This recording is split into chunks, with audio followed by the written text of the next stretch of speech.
tutti gli amici di Voto 10 e benvenuti all'anteprima di The Amazing Spider-Man. Abbiamo intervistato per voi il regista e gli interpreti del film. We would like to know, why did you choose to bring Spider-Man in 3D?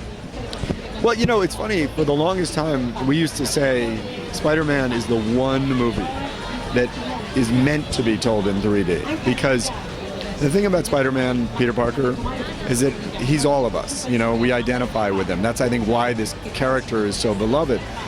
So when he falls off the side of a building, you want to know what that's going to feel like, because it's you. And so it really, like, it makes sense. But the technology didn't exist for the longest time. And it was serendipitous. It just lined up. When we were making this movie, suddenly it was possible. And, you know, when you see it, I think you'll see it feels like it's part of the storytelling. It doesn't feel like a gimmick. It was meant to be.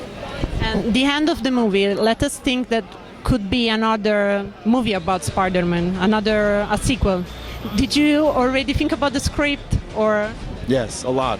Can you say something for us? I can only tell you that we're working on it. I mean, we have these two writers, they're fabulous writers, Kurtzman and Orsi. They're writing the script now. We set a release date for May of 2014.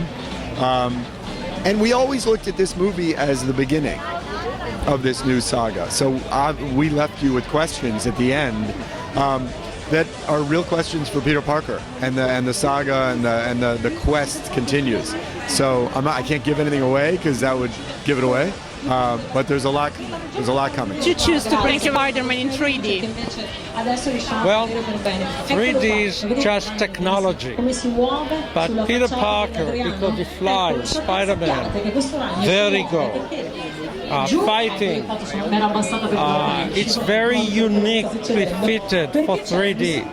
Even in the comics, if you look at the way it's drawn, it's upside down, it's always in mid-air. And 3D allows all of us to sit on his shoulder and share in the experience. Because not all movies need 3D. You have to pick and choose correctly. And this one is the first one was shot totally in 3D. And therefore the effect is so stunning. Yes. And did you already think about the sequel, the plot of the sequel? Sequel will be out, I'll see you here in 2014. Yes. Okay, so see you in 2014. Yes. Okay. Thank you very much. Nice to meet you. Buonasera. This is your first superhero movie, and you could say that. How did you approach with this kind of movie? Well, I approached it from a curiosity of Peter Parker. I wanted to know more about him. I wanted to know about his parents. I wanted to know. One of my favorite stories in the comics was his relationship with Gwen Stacy, and Kirk Connors and the Lizard. There's all sorts of elements that we hadn't explored before that I really wanted to touch on. But it's really about finding the human elements to make that action and the spectacle of it interesting. And how did you feel like the first trilogy of Spider-Man made by Sam Raimi was out like 10 years ago? Did you feel? I think those movies are fantastic, but Spider-Man is a perennial character. He belongs on screen. You know, it's not like Harry Potter, which is a closed canon. There's 7 books. There's 50 years of Spider-Man comics, and there's new artists and new illustrators and a lot of new things to explore, new themes and ideas through a character that we all know and love. So that was a really great, fantastic adventure for me. Our website is called Rate 10. What is your Rate 10 movie? Rate 10. You mean my favorite movie of all time? Oh, 8.5. Seriously, certamente. I mean, I love Room of the View, 8.5. I like Kozlowski movies. I like The Godfather. I like Star Wars. I like Indiana Jones. I like The Year of Living Dangerously. There's so many. Is that 10 yet? Okay. Thank you very much. Thank you. We saw you interpreting a lot of different roles in your movies, like a wizard or a skinny football player in The Replacement. But it's rare to see you as a villain.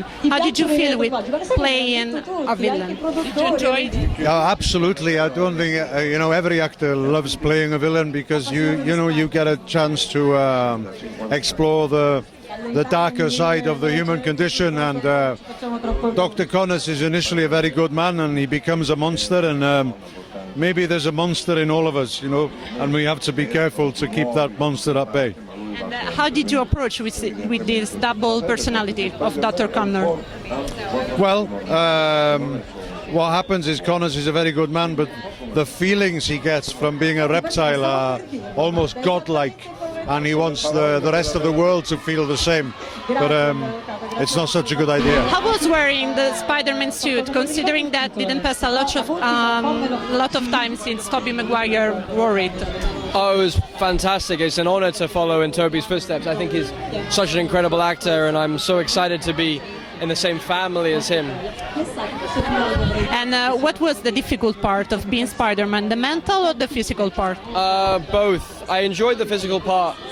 I enjoy being physical much more than thinking. I'm not very good at thinking. I get a bit brain dead sometimes. So I enjoyed the physical part very much.